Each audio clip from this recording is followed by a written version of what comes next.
Let's move on to this story now, where women from various communities around Cape Town are gathering in Khayelitsha today. They will be discussing various issues, including gender-based violence and crime in their communities. Now, the meeting is organized by the ANC's Women's League in the Dullah Omar region, should I say, which says it's important for women to also work on finding solutions to the scourge. Malungelo Booi joins us ahead of that meeting now. Malungelo, let's just talk about the significance of this, particularly in an area in which just in December was complaining that not sufficient work was being done by way of policing when it came to GBV as well as crime. That's right. In fact, Arabella, we're already starting to see a number of people, women mainly, gathering here in Niue Community Hall in Khayelitsha for this meeting, as you rightfully indicated, has been organized by the ANC Women's League. We're told that several non-governmental organizations will also be part of the meeting to try to find solutions to the problem of crime. As you rightfully indicated, Khayelitsha is one of the areas in Cape Town that continues to battle crime, but it's also surrounded by communities that are also experience crime. We're talking areas like Gugulethu, Mfuleni, Delft, Mitchell's Plain, and Bela. All those areas are around Khayelitsha. They'll also battle with the scourge of crime. So the people here will then discuss this problem and try to find solutions to it. Whether Arabile, gatherings like this are important. There is an argument to be made that gatherings like this are important, though there's a different conversation that could be made on whether, whatever's discussed here actually gets implemented.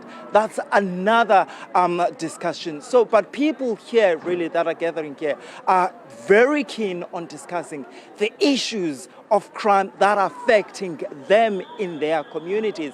And I was talking to a lady who's from Bela saying that whatever is being discussed here, she's happy to take, the discussions here and report back to her community and see how her community could implement the strategies that people will be talking about in this particular gathering. Arabile?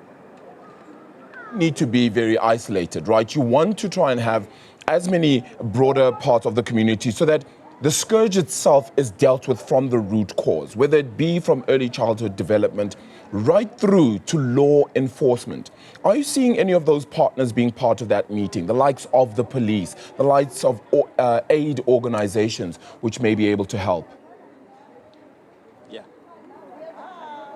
Well, we've already seen police officials from this region going inside the venue. They'll be part of this meeting. We've also been told that there will be a few government ministers that will also be part of this gathering, as I said earlier on. The organizers of this meeting saying that they've invited members of non-governmental organizations to also be part of this gathering. But what's going to be important, is what happens after this gathering, you know what I mean? Because it's all good to talk, to be in one room and have discussions about a problem that is plaguing the country and many communities around the Cape Metropole. But what happens after that? So it's going to be important then to hear what is it that these people or the people that are gathered here suggest must be done going forward.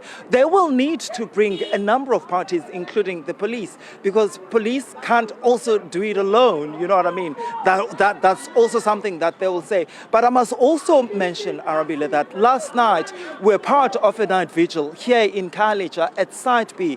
That night vigil was again organized by women in this community who are actually saying that part of that night vigil is to claim the streets, because they're saying that they're tired of being held hostage by criminals, saying that they not only feel safe, they don't feel safe at all during the day and also during the night. The significance of holding that night vigil was because they're saying that they're tired They want to make a stand, and they marched to their local police station, telling the police that they want them to do more in dealing with crime in their community. Yeah, it's going to need more community buy-in then, because and I only say this because the entire community needs to know that there's going to be a no-nonsense and a zero tolerance when it comes to something like this happening in future. But the problem with that is that it can go so far to the other side that you end up having vigilante justice as well happening, which is in itself a criminal offense. Is that sort of conversation also set to be had within all of this, Malungelo, do you think?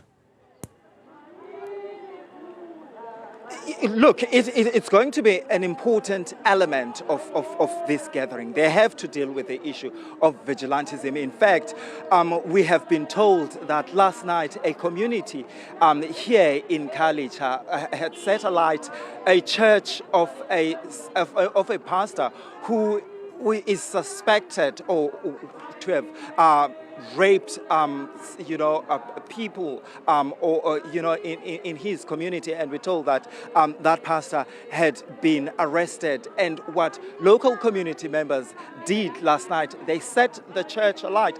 But that is not something new, Arabile. We've heard it so many times, cases like that, where angry community members would take the law onto to themselves because they just feel that the law or the wheels of justice aren't moving fast enough for them. That's also going to be part of the conversation here, and because it was certainly part of the conversation last night by the people who held that march, were part of that night vigil, saying that the wheels of justice in most cases don't move fast enough, and most community members feel let down by the system.